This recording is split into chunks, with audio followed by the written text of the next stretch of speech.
Երևանում արդեն 23-րդ անգամ մեկնարկել է Ոսկե ծիրանի կինոշաբաթը, երբ մայրաքաղաքի տարբեր ստեղծագործական հարթակներում մեկտեղվում են հեղինակային եւ բարձրաճաշակ կինոն, ֆիլմարտադրության մեծ վարպետների ներկայությունն ու տոնական կինոմթնոլորտը։ Այս տարի կինոփառատոնը ստացել է 600-ից ավելի հայտ տարբեր մրցութային ծրագրերի համար, բայց հանդիսատեսի գնահատմանն են ներկայացվում 90 ֆիլմ աշխարհի 40 երկրից։ Ինչպես միշտ, Ոսկե ծիրանում հնչեղ անունների, տիտղոսավոր կինոգործիչների եւ պատվո հյուրերի պակաս չկա։ Ունենք մոտ 200 միջազգային հյուրեր,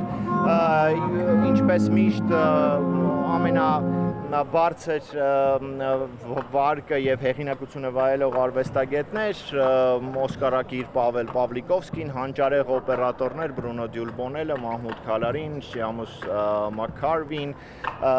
աշխարհահռչակ շեփորահար եւ կոմպոզիտոր Իբրահիմ Մալուֆը, որը նաեւ մեծ համերգով հանդես կգա հենց այս նույն հրաշալի մարզամերգային համալիրում,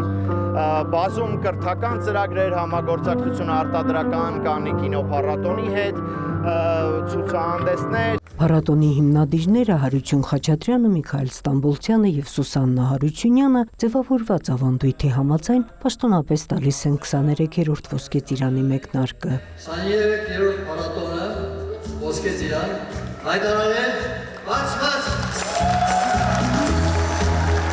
Հարություն Խաչատրյանը վերստին ընդգծելով կինոյի իր նախընտրած տեսակը եւ արժանին մատուցելով ինքնատիպ ու անկրկնելի ձեռագրին, նաեւ մտածողություն տարածող ռեժիսորներին վարպետ մրցանակն է հանձնում միջազգային ժյուրիի նախագահ ռեժիսոր Ջեսիկա Հաուսներին։ Ոսկե ծիրանի մյուս հեղինակավոր մրցանակին Փարաջանովյան թալերին արժանացավ պատկերի հրաշագործը, ֆրանսիացի աշխարհահռչակ կինոօպերատոր Բրունո Դելբոնելը։ Ֆրանսիական ծրագրի մեխը Անտոնեն Բոդրիի Դգոլե Մարտը ֆիլմն է, որը Երևանում ներկայացնում է ֆրանսիացի գեներալի դերակատար Սիմոն Աբգարյանը։ Ուրախ եմ եւ հվարդեմ, որ այսպես պարադոնը գնում է առաջ, ու ես հոս եմ իմ ընկերներով, վաղամիսօր ռեժիսորը պիտի հասնի Անտոնեն Բոդրին, ու պիտի խոսանք մեր այս հայրենակիցների հետ։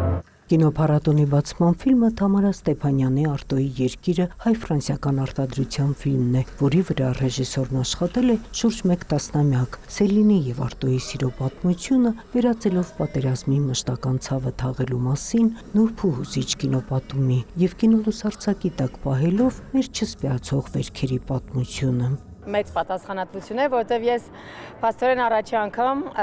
իմ հայրենիքում իմ քաղաքակիցներին դատի եմ հանձնում մի ֆիլմ, որ այսքան տարի պատրաստել եմ, նկարահանել եմ։ Հուզմունքս շատ մեծ է եւ հուսով եմ հայ հանդիսատեսը կզգա այն, ինչ որ ես փորձել եմ տալ։ Բացման հանդիսության ընթացքում անդրադարձ եղավ նաև Նամուսի 100-ամյակին, որն ուղեկցվեց հռչակավոր շեփորահար, դաշնակահար եւ կոմպոզիտոր Իբրահիմ Մալուֆի հատուկ բացման երեկոյի համար արված իմպրովիզացիայով։